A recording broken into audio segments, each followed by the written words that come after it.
somos de Deus. Nós somos de Deus. João. Primeira Epístola a João, capítulo 4, versículo 6. Não nos é fácil desvencilharmos dos laços que nos imantam aos círculos menos elevados da vida, aos quais ainda pertencemos. Apesar de nossa origem divina, 1000 obstáculos nos prendem à ideia de separação da paternidade celeste. Cega-nos o orgulho para a universalidade da vida. O egoísmo encarcera-nos o coração. A vaidade ergue-nos falso trono de favoritismo indébito, buscando afastar-nos da realidade. A ambição inferior precipita-nos em abismos de fantasia destruidora. A revolta forma tempestades de ódio sobre as nossas cabeças. A ansiedade fere-nos o ser. E julgamos, nesses velhos conflitos do sentimento, que pertencemos ao corpo físico, ao preconceito multissecular e à convenção humana, quando todo o patrimônio material que nos circunda representa empréstimo de forças e possibilidades para descobrirmos nós mesmos, enriquecendo o próprio valor. Na maioria das vezes, demoramos-nos no sombrio cárcere da separação, distraídos, enganados, cegos. Contudo, a vida continua, segura e forte, semeando luz e oportunidade para que não nos faltem os frutos da experiência. Pouco a pouco, o trabalho e a dor, a enfermidade e a morte compelem-nos a reconsiderar os caminhos percorridos, impelindo-nos a mente para as zonas mais altas. Não desprezes, pois, esses admiráveis companheiros da jornada humana, porquanto, quase sempre, em companhia deles, é que chegamos a compreender que somos de Deus.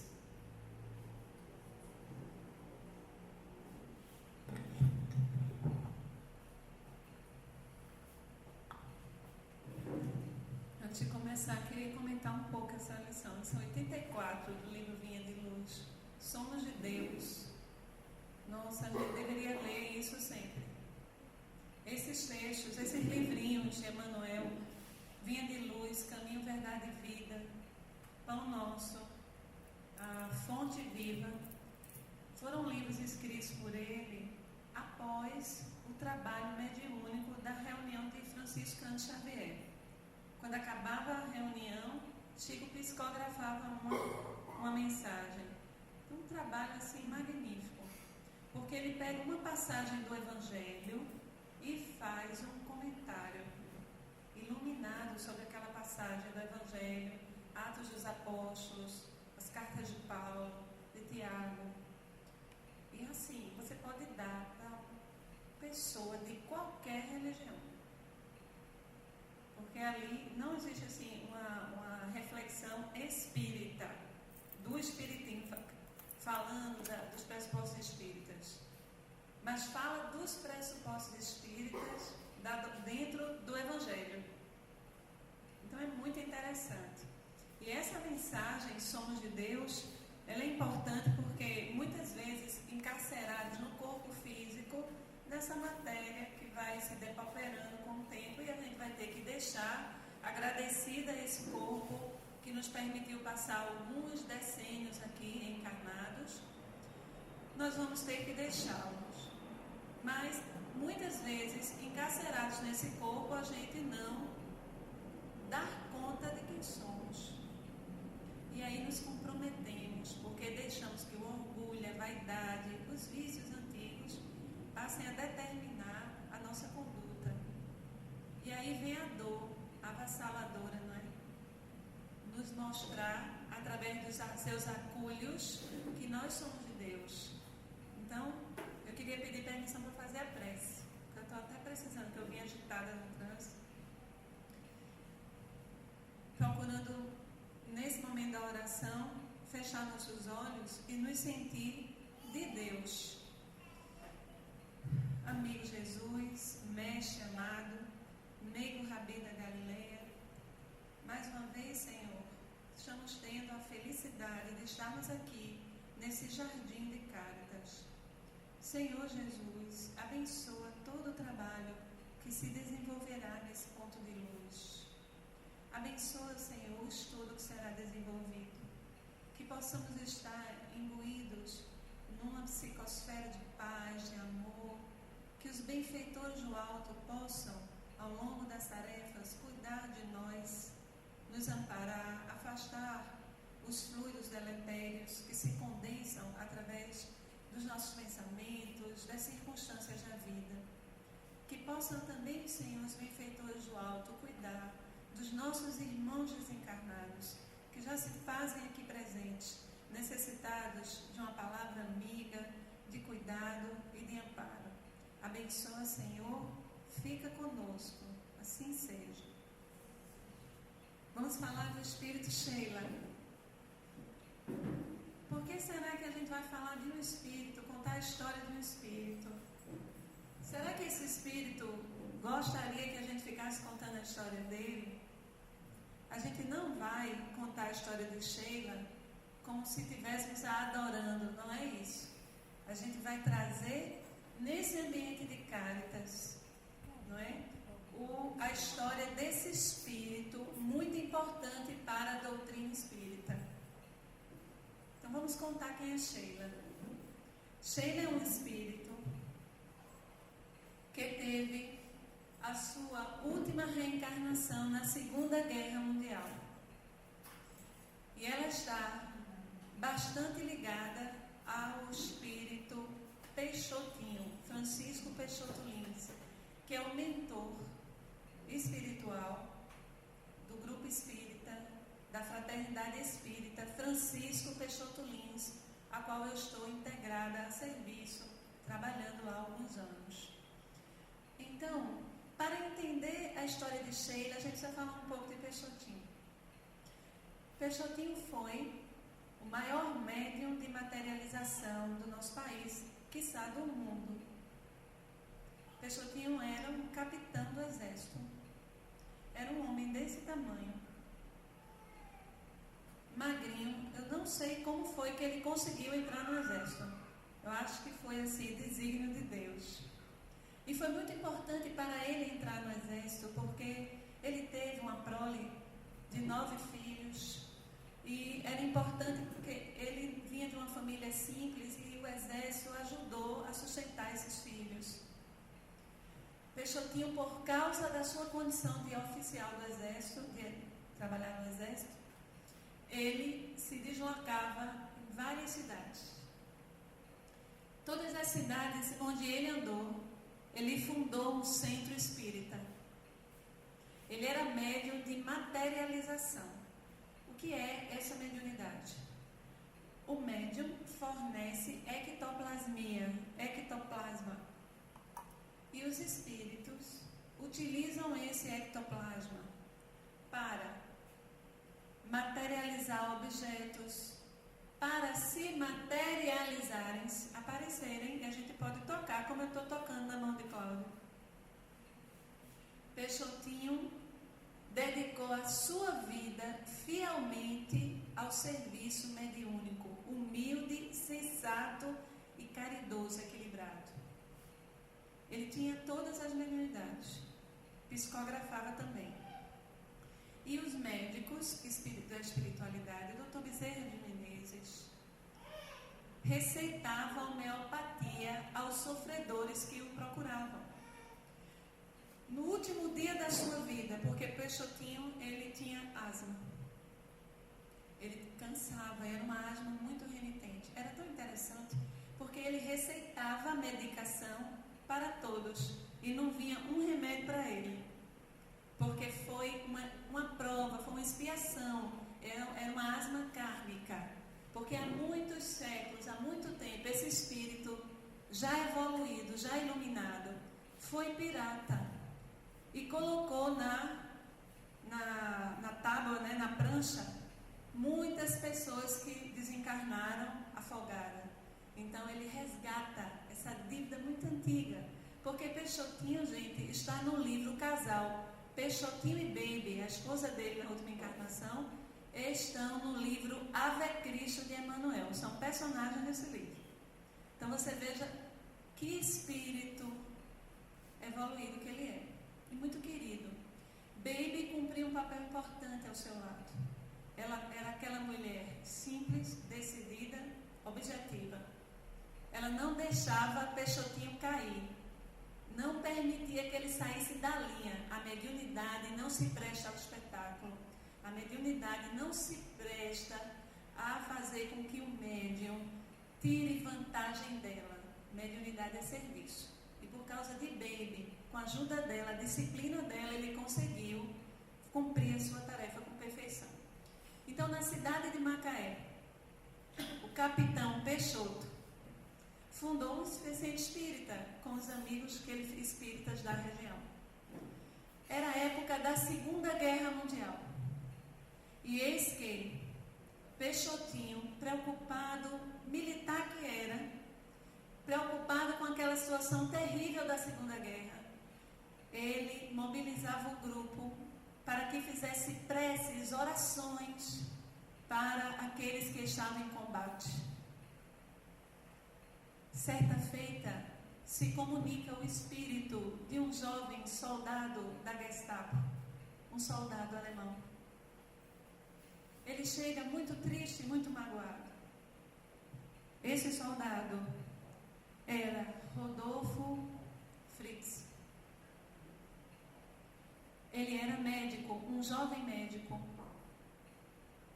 Foi fuzilado por ordem do seu comandante. Por quê?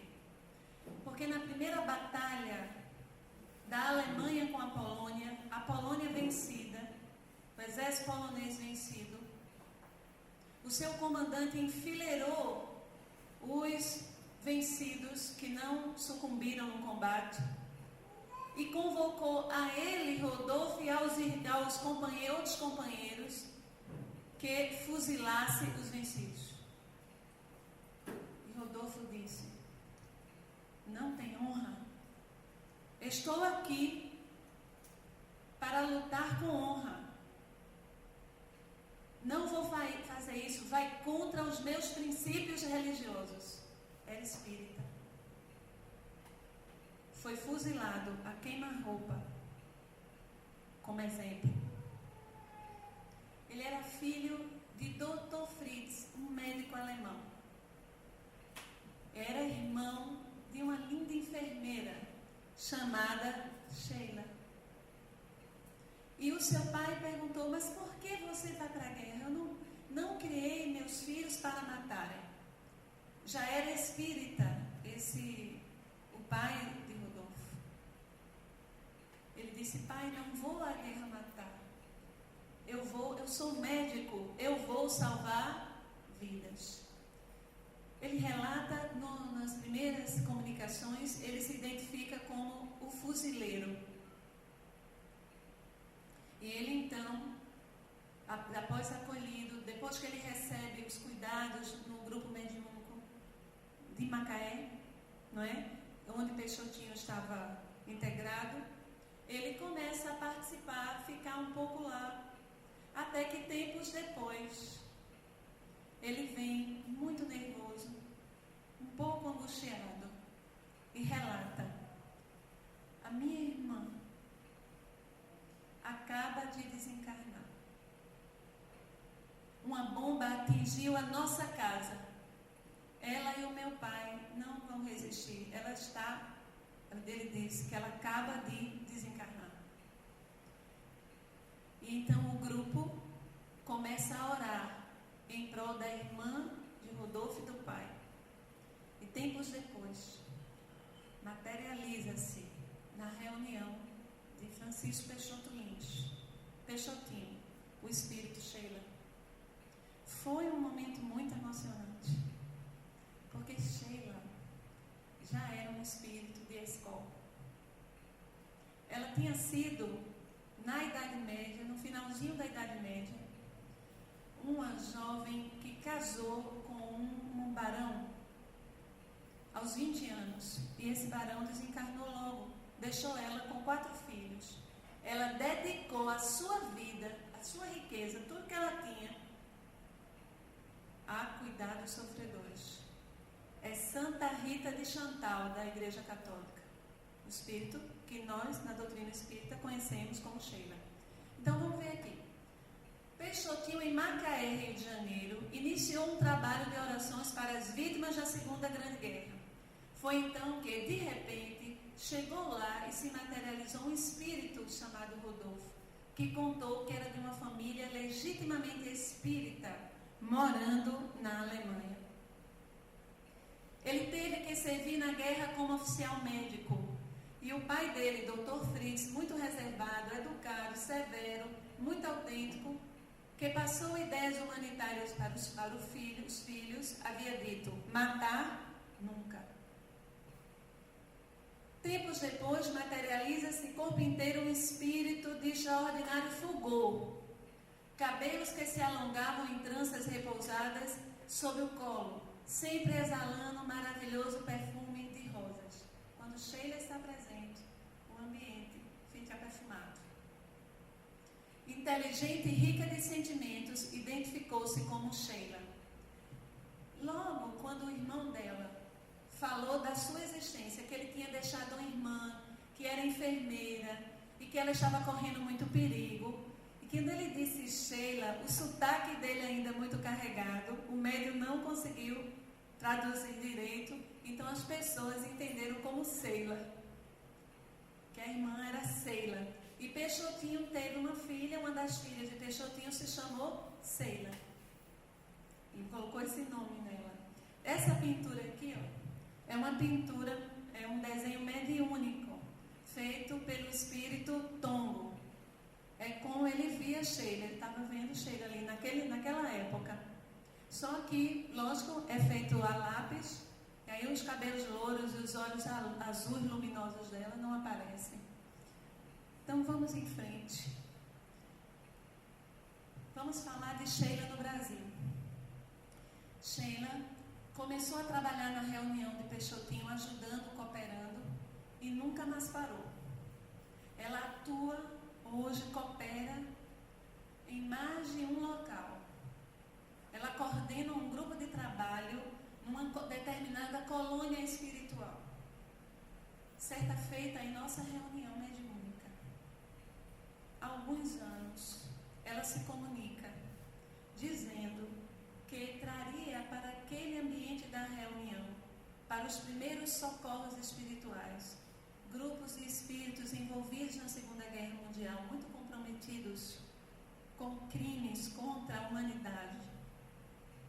Eles precisavam de um primeiro ambiente salutar da reunião, da enfermagem da reunião mediúnica, para preparar a reencarnação deles em Berlim, onde os pais já estavam esperando.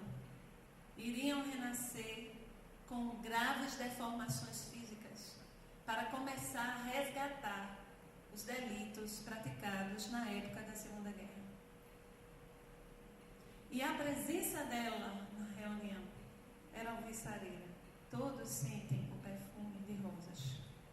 A presença de Sheila. Sheila trabalhou muitos anos ao lado de Peixotinho, ajudando em reuniões de tratamento. E vez por outra tem-se notícia dela ajudar também na atual reunião de tratamento do nosso grupo espírita, que eu faço parte. Mas não é só lá, em vários lugares. Porque um espírito como ela, muito iluminado, tem várias tarefas. E a forma como a gente tem de homenagear a Sheila, né, de agradecer o trabalho dela, é trazer alguns trechos do pensamento dela, para a gente começar a tecer uma reflexão. Olha ela aqui, ó. Isso aqui está mais que eu. Então, diante das dificuldades, o que é que Sheila diz? Qual o recado dela? Nas horas de extrema amargura, diante das dificuldades que nos são tão úteis, mas que quase nunca identificamos como as divinas auxiliares do nosso progresso, a leitura que a Dália fez. É isso aí. Diante da incompreensão alheia, quando somos injustamente julgados por aqueles de quem esperávamos, se não apoio, ao menos compreensão, sobrevém-nos abatimento físico e moral de tamanha força que, se não reagirmos, nos dominarão por completo. E Sheila diz que esse momento é muito perigoso. É hora de relembrar com mais orai e vigiai. Vamos refletir esse recado de Sheila. Todos nós que estamos aqui reencarnados, estamos inscritos num círculo de provas. Essas provas podem ser de todo naipe. Nós não sabemos quais as provas que a gente vai enfrentar. A gente sabe de forma inconsciente. Mas, por exemplo, pode ser que você passe pela prova da calúnia mais de uma vez. As pessoas lhe julgarem, lhe caluniarem, não lhe entenderem, maldizerem de vocês. Diante dessa situação, qual é a postura que devemos tomar? Toma muito cuidado para não acreditar e não entrar na vibração deletéria da maledicência. Baixar nossa vibração psíquica e desenvolver a atitude patológica de desamor consigo mesmo, de revolta.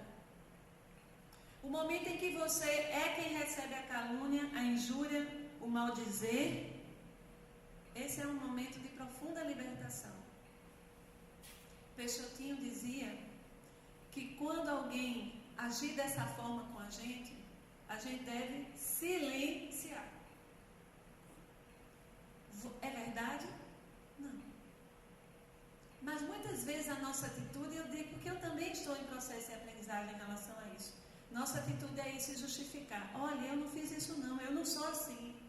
Silencie e entre em prece. Eu contei na última vez que eu estive aqui que um amigo nosso, não sei se eu contei aqui, trabalhador espírita, assim, maravilhoso, médico, deu uma entrevista na televisão e foi caluniado. E nós dissemos para ele, recebe essa calúnia como uma flor, porque em nome de Jesus você já está merecendo receber uma pedrada. Então, muitas vezes, quando nós estamos inscritos nesses círculos dolorosos, essas situações estão nos apontando uma pedagogia. Precisamos parar e pensar, o que é que eu estou aprendendo com essa situação dolorosa? O que é que ela quer me dizer? Que atitude cristã preciso tomar diante dessa situação? E se é mentira, graças a Deus, silencia e continua firme no trabalho, continua firme no seu local de trabalho, que não é exatamente o local de trabalho que você ganha o seu ganha-pão. Para o espírito, o local de trabalho são todas as circunstâncias de convivência, de relação, de construção em que ele está inserido. Não deserdar, não desistir. Se você estiver passando por aguilhões, por pedras, por espinhos, foi você que plantou, que fez esse jardim ficar assim. Foi você que colocou o pedregal. Você foi um jardineiro desatento e descuidado. Não merece ainda caminhar por entre aleias. Então trabalhe. Começa a tirar os aguilhões. Vá em frente, colocando flores onde antes havia pedras. Essa é a tarefa. Eu estou falando de forma alegórica. Esse jardim pode ser o campo da família, a ambiência da família. Nossa, como é difícil às vezes a relação na ambiência da família. Como é difícil. As crianças hoje, com 12, 13 anos, já perdi que a adolescência hoje, ela está com 12 anos. Muitas crianças com 12 anos já estão pipocando. O que acontecia com 14, com 12 já está acontecendo. Que são espíritos mais velhos. E aí, muitas vezes a criança, olhando para você com 12 anos, aquela dificuldade de relacionamento, de orientar, de conduzir, ela lhe agride, ela não aceita. É o seu jardim. É o canteiro precisando de cuidados. Tem paciência. Persiste na postura educadora, disciplinadora e amorosa. Não desiste da tarefa. Porque a família é um ambiente, é um locus privilegiado de cuidado. A família é o ambiente do cuidado. Você não está na família para ser cuidada. Pode ser que você seja cuidado, receba cuidado, mas você está principalmente para cuidar. E às vezes você não compreende, meu Deus, o que é isso? É um filho, é uma filha, é um irmão, é um pai, é uma mãe com atitude tão desatada das leis divinas, tão grosseira. O que é isso? E isso é o teu jardim cheio de espinhos. Enfrenta o processo.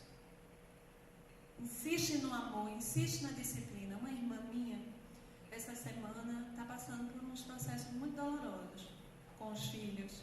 E eu disse para ela ontem, não se arrependa de disciplinar. Não se arrependa de mostrar o certo, mesmo que não compreendam agora. Mas na frente vão olhar para trás e vão lembrar, mamãe cuidou de mim, mamãe me protegeu, mamãe estava certa. Faça o que uma mãe deve fazer. E ela fez. Nós tem feito. Mas muito complicado. Por quê? E por que isso? Vai buscar as causas, não encontra? Está lá no passado. Muitas vezes é um ambiente de trabalho difícil. Às vezes são as doenças que aparecem. Você estava bem trabalhando, quando vê você está doente. E você tem que enfrentar um processo de dor. Aqui mesmo no Caritas, uma querida daqui enfrentou um processo, ainda está enfrentando, né, Jorge? Se você for olhar só com os olhos daqui, terrenos, é inexplicável. Mas para os olhos do Espírito é um processo terapêutico, para ela e para todo o grupo envolvido com ela. Então, Sheila diz que quando você estiver envolvido nesses transes dolorosos, cuidado para não baixar a guarda psíquica. É natural chorar, é natural você sofrer, sentir a dor. Agora, sofrer é opção. É opção, você pode escolher assumir uma postura diferenciada diante daquela situação. Isso não quer dizer que você vai fugir de forma a se anestesiar. Você fica lá anestesiado. Não. É lá você sente, mas sente lutando, enfrentando. Porque é isso que a vida nos pede. Não baixar a guarda. O livro Vinha de Luz, na leitura que a Dália fez, diz: somos de Deus. E é exatamente nesses processos mais dolorosos que a filiação divina em nós fica mais acentuada. A gente abre conexões psíquicas de forma a nos conectar com o Pai. E muitas vezes, quando estamos sobre os vapores ilusórios dos prazeres mundanos, esquecemos de Deus, não é verdade? Não lembramos nem de rezar um Pai Nosso antes de dormir. Está tudo bem, tudo maravilhoso. Então, para nós, o processo doloroso ainda é uma pedagogia e uma terapia. Deverá não ser mais. A gente precisa superar isso. A gente precisa construir hoje, nesse momento presente. Porque a única faceta do tempo que nós temos é esse momento e que ele já está indo embora. Ó. Eu preciso trabalhar o meu momento presente para, no futuro, caminhar num jardim florido. O futuro é exatamente o reflexo que eu estou fazendo hoje. As consequências reverberarão no meu futuro. Pode ser nessa reencarnação ou em outra. Às vezes, a nossa prova mais difícil, nós levamos muito tempo nos preparando para passar por ela. E às vezes a prova mais difícil não é uma dor, não é uma cadeira de rodas. Às vezes é a beleza, o poder e a riqueza. 3 provas dificílimas para nós. Mas vamos adiante. Eu vou tocar nesse ponto ainda. E Sheila diz sobre o lar, que a gente já estava refletindo aqui. Abençoa teu lar com a luz do amor em forma de abnegação e trabalho. E o lar abençoar-te-á com gratidão e alegria. Pode ser que essa gratidão não seja agora. Pode ser até que não seja nem no fim dessa sua reencarnação. Pode ser que esse espírito, tão necessitado dos seus cuidados, hoje reencarnado como filho, como irmão, como pai, ele só reconhece a sua dedicação, talvez alguns séculos na frente. Mas você tem que ter a consciência que você fez o que era devido, o que era necessário, o que lhe cabia. A nossa pergunta sempre, dentro dos trânsitos familiares, é: o que preciso fazer? Qual é a postura mais cristã? O que é que essa situação está pedindo de mim? Como posso sanear esse ambiente? Muitas vezes dentro de casa, ninguém tem uma conexão psíquica com Deus, ninguém ora. Você convida para fazer o evangelho no lar, ninguém vem. Você faz sozinho. Continue. Vá para o seu cantinho, naquela hora, naquele dia determinado. Ore a Jesus e abra o evangelho e leia em voz alta. O importante é que você transforme o seu lar num sendal de luzes. Você é capaz. E aquelas criaturas que não estão conectadas ao Pai ainda, que estão ainda sem querer se vincular à religiosidade, elas vão ser beneficiadas, mesmo sem darem conta disso. Certa feita, um filho meu foi ajudado, certa feita não, muitas vezes, foi ajudado e algo não tão grave aconteceu com ele por causa das orações que fazemos todos os dias. E o Espírito disse: ela cria um escudo. Até quando o escudo dela vai protegê-lo? E o Espírito está certo. Ele precisa despertar e fazer as defesas dele. Orar, fazer a parte dele. Então, ore por todos. No momento que você estiver dentro de casa, nas suas preces, eu digo para vocês o seguinte, gente. Antes de acordar, quando você acordar, antes de levantar da cama, deixe sempre o Evangelho, ou fonte viva, ou vinha de luz, do lado da sua cama. Sente, deixe uma moringa d'água, uma aguazinha ali. Faça uma prece, visualize as pessoas da sua casa. Visualize a ambiência da sua casa. Ore, peça ajuda, blinde psiquicamente, espiritualmente o ambiente do seu lar. Abra uma página do Evangelho e leia em voz audível, irradiando conhecimento e luz para quem quer que esteja por perto ouvir.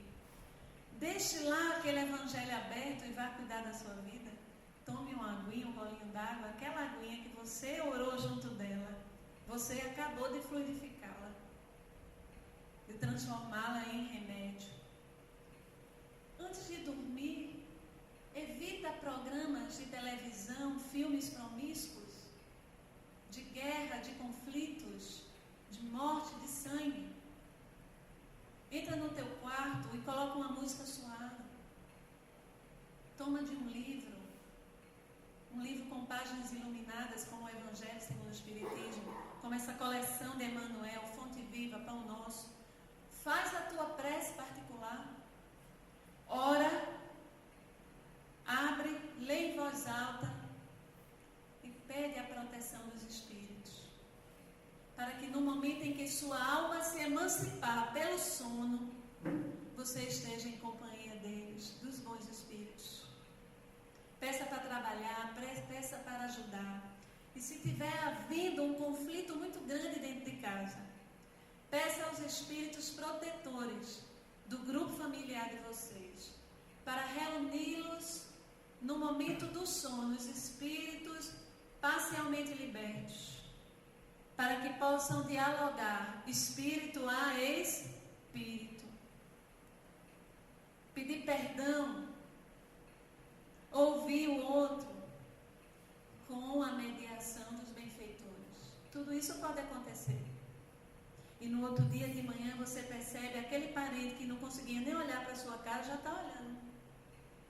Já está se aproximando, já coloca a mesa, já senta na mesa junto de você. Porque você começou a sua atitude de saneamento, de abençoar o lar com a luz do amor. Às vezes vezes os nossos filhos, nossos amados, estão passando por processos dolorosos de obsessão. Quando estiver dormindo, vai junto dele, ele dormindo, põe a mão na cabeça e ora. Transmite o teu amor, os teus fluidos amorosos. Quanto mais o parente, a pessoa próxima a nós, for difícil, não arrede o pé dele. Muitas vezes, os espíritos que não querem que ele avance, fazem com que ele se intrigue de você. Porque sabe que você tem o conhecimento que irá ajudá-lo. Aí, essa pessoa fica mais conflituosa na relação com você. Ou, às vezes, você mesmo é incentivado a se afastar de uma pessoa que queria muito lhe ajudar. Então, muito cuidado quando você estiver se intrigando de Deus e o mundo. É você que está doente. Por mais que as pessoas tenham feito coisas erradas. Então, você pode não ter afinidade com a pessoa. Tem gente que realmente você não se coaduna com a conduta. Não dá para você sentar e bater um papo assim como eu bato com o meu amigo Cláudio. Meu amigo, minha amiga Solange, minha amiga Isabel, quer dizer, doutora, porque ela é minha chefe lá no Ministério Público. Então, não dá, não tem afinidade, não. É o que André Luiz chama de vibrações compensadas. Quando você encontra um amigo, o afeto, os fluidos compensam as vibrações. Você se sente abraçado só porque aquela pessoa está juntinho de você. Já os desafetos, a gente tem dificuldade. E no Evangelho segundo o Espiritismo diz: amai os vossos inimigos. Amar os inimigos não é insistir numa convivência com quem não gosta de você. Não é isso. É procurar entender a condição dele, orar por ele e pedir por ele. Isso é amar os inimigos. Porque às vezes tem pessoas que é muito difícil a gente se relacionar. E você não vai ser hipócrita, você não tem o afeto mesmo. Mas você tem a consideração por ele. É seu irmão, que está em equívoco. E você também se equivoca e já se equivocou demais. Nós todos somos credores de muitos espíritos. Não é só de Jesus, não. De Jesus a dívida é impagável. Mas muitos espíritos continuaram junto de nós, cuidando de nós, nos amparando quando estávamos na senda do crime, em reencarnações passadas. Eles não desistiram de nós. Eles ampararam quando todos se afastaram. Então você é devedor. Eu também sou. Que custa perdoar um pobre de Deus que hoje te magoa? Nós também já fomos muito perdoados. Essa é a compreensão do amar o vosso inimigo. É entender a condição dele, que é passageira. Ele um dia vai avançar, pobrezinho. Se está hoje desalinhado das leis de Deus, se está cometendo delitos dentro das leis divinas, pobrezinho vai ter que passar pelos acúlios da dor que irão ajudá-lo a despertar. Então, te compadece da pessoa. Essa é a postura do amar o inimigo. E muitas vezes o inimigo está dentro de casa, reencarnado, junto de você, na proposta de amor, de recomeço e de refazimento. Não desista, faça a sua parte. Você tem que desencarnar sabendo que você fez a sua parte. Se o outro não aproveitou, não melhorou, o problema é dele. Mas você fez o que era para fazer. E ela diz também, já está quase acabando. Está faltando essa ali. Nossos pensamentos são as criações de que se nos veste a personalidade autêntica. A gente já trabalhou isso aqui numa palestra inteira, sobre a atuação do nosso pensamento. Quando, como espíritos, nós não enganamos ninguém, entende isso? Quando a gente desencarnar, a gente não vai usar as vestimentas, a maquiagem, os disfarces que nós usamos, né? Nós apareceremos como somos. Porque o espírito, ele é investido, ele é envolvido pelo perispírito. E o perispírito registra tudo o que fizemos. Está tudo lá. Ninguém engana ninguém. E nem você se engana. Você pode não querer ver, mas você vai ter que um dia dar conta. Então, toma muito cuidado com os pensamentos, porque eles são criações. Muitas vezes você está dentro de casa remoendo, cultivando, você fica o tempo todo pensando pensamentos desarmonizados, e esses pensamentos em desarmonia estão prejudicando, primeiramente, a saúde do seu corpo. O seu psiquismo se desarmoniza pelo padrão de pensar. Às vezes você nem faz, mas de tanto você pensar, você se desalinha, se compromete. A gente já estudou aqui que os nossos pensamentos criam conexões, que as nossas mentes são rádios. Nós emitimos e captamos ondas mentais. Então, se eu estou tendo, por exemplo, pensamentos sexuais desarmonizados, eu vou me conectar a encarnados ou desencarnados na mesma faixa de pensar. E o meu desajuste, meu desalinho sexual vai ser potencializado por outras mentes que estão desalinhadas também. Se eu sou uma pessoa avarenta, que acumula bens, que vive acumulando, tem dificuldade de repartir, inclusive de usar, tem gente que tem os bens, tem o dinheiro e não usa. Anda como um maltrapilho. Isso não é humildade, não. Isso é avareza. Então, o avarento, ele pensa de forma avarenta, está sempre mesquinhamente acumulando, retendo, conecta-se a outras inteligências de encarnados e de desencarnados no mesmo padrão. A patologia dele vai ser potencializada. E assim todos os nossos vícios. Por isso Jesus disse: orai e vigiai. Cuida de conhecer as nascentes da tua alma. Quais são as tuas pulsões, as tuas fragilidades? Para de analisar as fragilidades dos outros. Porque quando você está assim parado, Solange é assim, assim, assim, fazendo um relatório do outro, você está vendo você mesmo. O que você percebe com tamanha avidez e detalhes no seu irmão de defeitos é você. Você está vendo você mesmo. Porque os espíritos superiores, que já superaram as viciações, não ficam detalhando os vícios, os problemas dos seus irmãos ainda em aprendizagem. Mas quando você fica o tempo todo relatando os problemas dos seus irmãos, você está falando de você no outro, querendo que o outro mude o que você não tem coragem de mudar. É muito sério. E o Evangelho segundo o Espiritismo, devemos relatar. Relatar não. Devemos apontar a falha de alguém? Sim. Se o fim for útil, se for fazer o bem, se o que aquela pessoa estiver fazendo estiver prejudicando outras pessoas, for muito grave, você tem o dever de falar aquilo ali. Você tem o dever. Porque se você silenciar, muitos vão se prejudicar.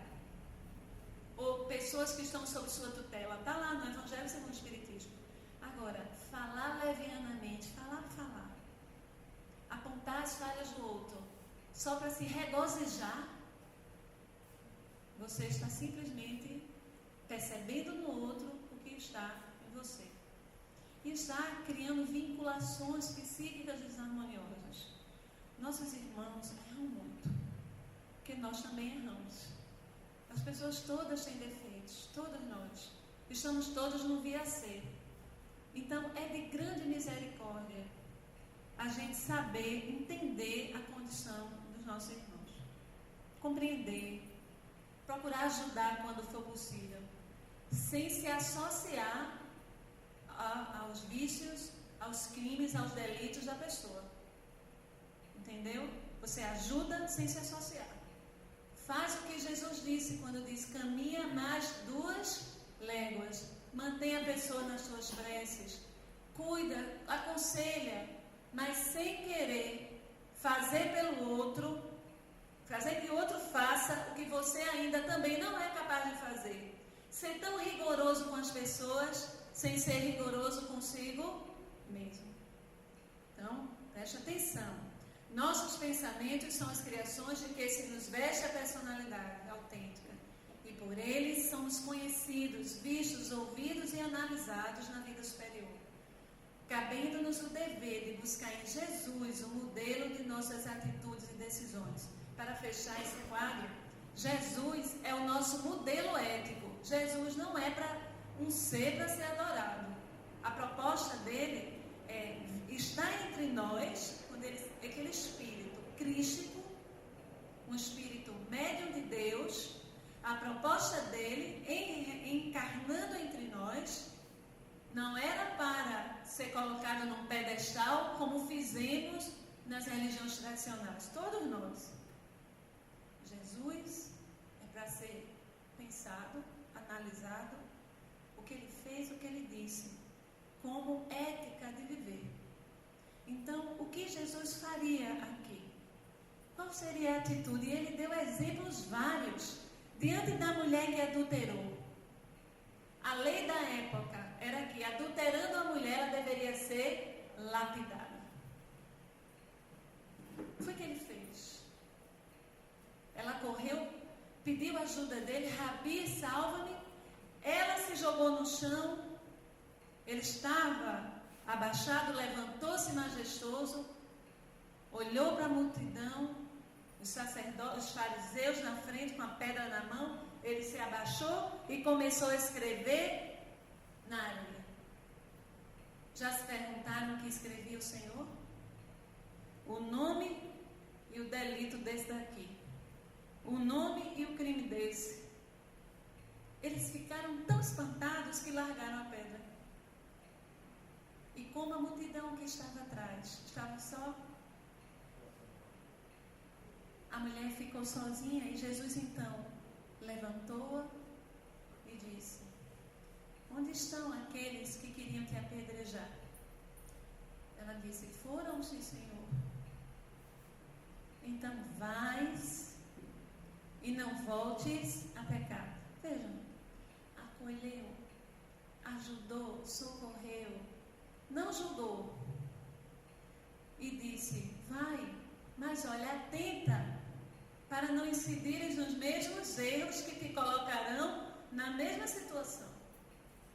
E assim ele fez muitas vezes. Por exemplo, com o cego de Betsaida, né, Cláudia?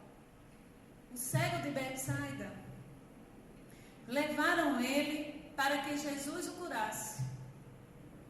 Jesus pegou na sua mão e saiu da cidade de Betsaida com ele. É estranho, né? É porque as cidades eram muito pequenininhas naquela época. Algumas eram arruadas. Então ele pega, tira o cego da cidade, cura os seus olhos e diz: vai, volta para a tua casa, mas não entres na tua aldeia. Como assim, Jesus? Eu vou entrar na minha casa sem entrar na minha aldeia? Como assim? Como assim? Porque Jesus falava em imagens. Volta-te para dentro de ti, a tua casa interior. Analisa-te, pensa-te. Não entre mais na aldeia. Não deixe que as coisas externas contaminem o teu mundo íntimo. Está vendo a ética do Cristo como é? Então, a gente tem que pensar, o que Jesus faria? Ele é o nosso modelo de atitudes e de decisões. Se estivermos envolvidos num conflito de grande monta, e as nossas reações forem tão a sangue quente, saia correndo. Dê uma carreira do local. Você não está em condições de pensar, você não está em condições de raciocinar. Vai embora. te chame de covarde. Deixe passar algumas horas, respire, tome um copo d'água. Tome a água da paz, como diz Chico. Quando você estiver querendo dizer um desaforo, alguma coisa assim, falar, tome um copo d'água, beba um pouquinho e deixe um restinho na sua boca. Fique tomando essa água sempre deixando, porque aí você não fala, está falando com a boca cheia d'água. Então, essa atitude pacífica a quem nos convoca o Senhor, que é muito difícil, porque nós somos ainda reativos, nós reagimos, é o instinto primitivo.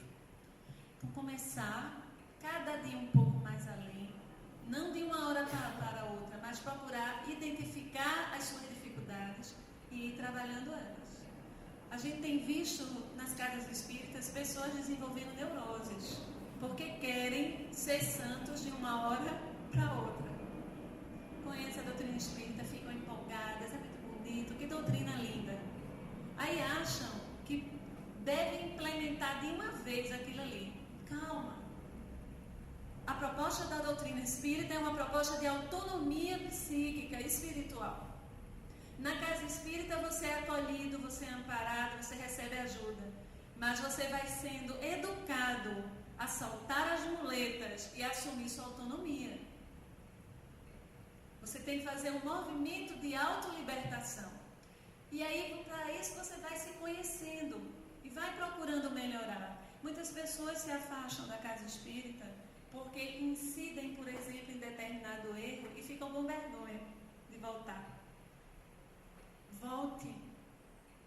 Porque hoje, quando você cai, você já sabe que está errado. Antes você nem sabia. Você não dava nem conta que estava em delito. Agora você já sofre. Levante e recomece. Se perdoe, recomece o caminho. Então, fazer esse processo de autoloarização. E Sheila diz, para concluir, já chegando no final, não esqueças, não olvides que o corpo é o santuário de possibilidades divinas em que temporariamente te refugias para recolher a lição do progresso. Você só está no corpo, temporariamente refugiado nele. Então preste atenção para não viver como se você fosse ficar nele ad eterno. Conversando com um primo, ele dizia, eu quero viver até os 100 e tantos anos. Me diga uma coisa, o espírito vive até quando? Assim, você quer existir, né? Num corpo físico, né? Não diga isso. Diga para você viver o necessário, o que lhe cabe, o que é suficiente, o que é preciso para o seu espírito. Não diga que você quer ficar 200 anos aqui encarnado. Tem que ser o necessário. Porque a nossa vida é a vida espiritual. Nós estamos aqui simplesmente passando tempo. E a gente vai embora daqui. Alguns passam 100 anos, outros passam 50, outros passam 10. São circunstâncias de aprendizagem. O que nós devemos pedir a Deus é que, nesse tempo aqui encarnados, nós saibamos aproveitar para fazermos o que é necessário e ainda fazer um pouco mais além para desencarnar com crédito. Chegar lá, com crédito, não é? E aí a gente vai lembrar, para finalizar, o espírito Sheila, que ajudou Divaldo Pereira Franco quando ele era bem mocinho, na década de 40. Quando ele começou a tarefa dele, foi quando, Jorge? Foi na década de 40, né? As primeiras palestras, 50, né? Pronto. Eu não sei exatamente a data, mas Divaldo desenvolveu uma espécie, como se fosse um câncer na garganta. Ele estava praticamente sem voz. Quando ele falava, doía muito. E ele foi para Uberaba, para o grupo espírita da prece. E ele contou a Chico, Chico, eu estou com esse problema. E Chico pediu que ele lesse o Evangelho. Quando ele estava lendo, ele disse que doía tanto, mas ele se esforçou e leu. Passou então, e Chico o levou para um local para fazer um atendimento. Disse que o espírito Sheila iria cuidar dele. E aí Divaldo lembra, sentado numa cadeira, prepararam um ambiente, ele, claro e evidente, né? Divaldo está aqui, ele está vendo tudo. Lendo pensamento, eu mesmo não quero ficar na frente de Divaldo, porque ele lê pensamento.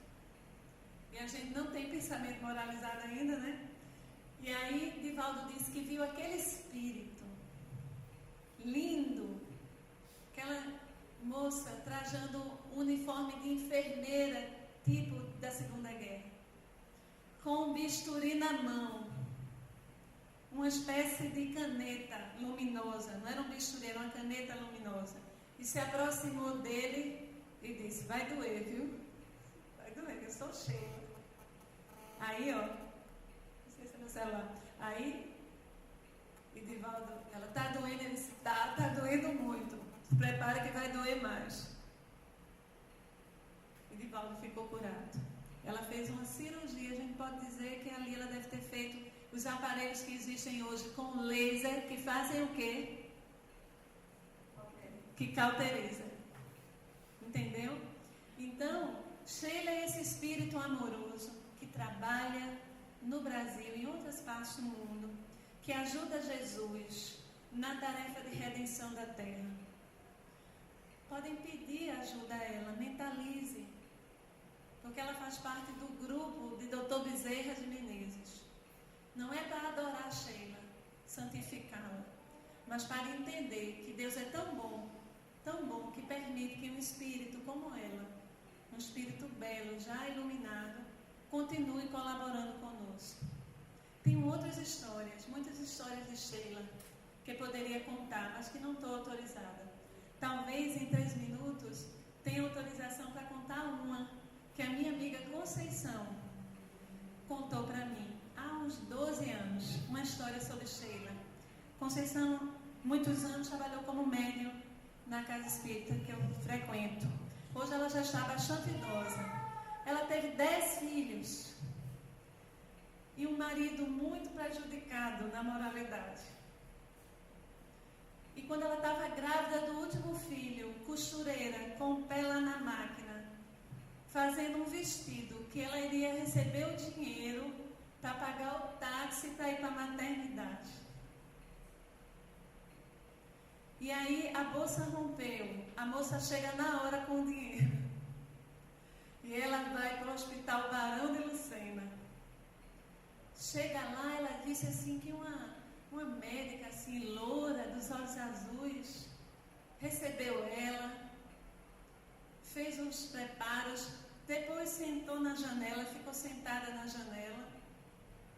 Ela teve o filhinho, ela fez o parto, ela viu essa mulher, essa doutora loura dos olhos azuis, pegando o filhinho dela e sentiu um perfume muito grande de rosas. E aí passou, ela foi para casa. Conceição é uma coisa muito linda, minha gente, vocês estão conhecendo. E ela então sentiu vontade de voltar para agradecer essa enfermeira. E aí voltou, essa médica, que ela achava que tinha feito parto. Chegou lá, só olha, eu quem falar aqui com aquela médica loura que fez o meu parto. Que médica loura? Quem fez seu parto foi essa aqui, foi uma enfermeira bem pretinha que tinha lá. Sheila, ajudando Conceição, porque Conceição é trabalhadora de Jesus. Até hoje, na terça-feira ela faz munguzá. O genro dela bota um caldeirão enorme, bota num carrinho e sai distribuindo para os povos no meio da rua. Na quinta-feira ela faz sopa, que também é levada para os nossos irmãos, os usuários de droga, os miseráveis que ainda estão nas ruas da nossa cidade. Não trabalha, raramente ela trabalha no grupo mediúnico, porque ela já está bastante idosa. Mas ela é serva de Jesus e mereceu a ajuda de Sheila. Nós também poderemos pedir. Então, diz Sheila para finalizar: abençoa sempre, abençoa a terra por onde passes, e a terra abençoará a tua passagem para Sheila. Que flor é, desculpa, para sempre. Que flor é essa aqui? Quem sabe reconhecer?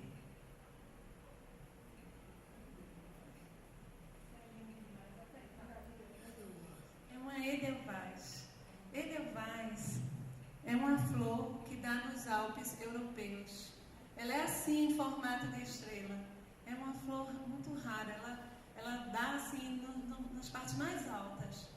E Edelweiss significa branco precioso. Quando alguém ama muito uma pessoa, quer muito bem a uma pessoa, diz a lenda, sobe os Alpes e traz uma Edelweiss para a pessoa. Então, nós vamos entregar a Sheila essa Edelweiss para agradecer o trabalho que ela vem fazendo no Brasil, de milhares de pessoas que ela já ajudou e continua ajudando. Que ela receba um ramalhete de Edelweiss. Assim seja.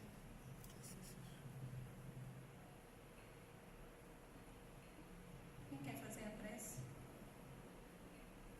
Vem fazer, Jorge.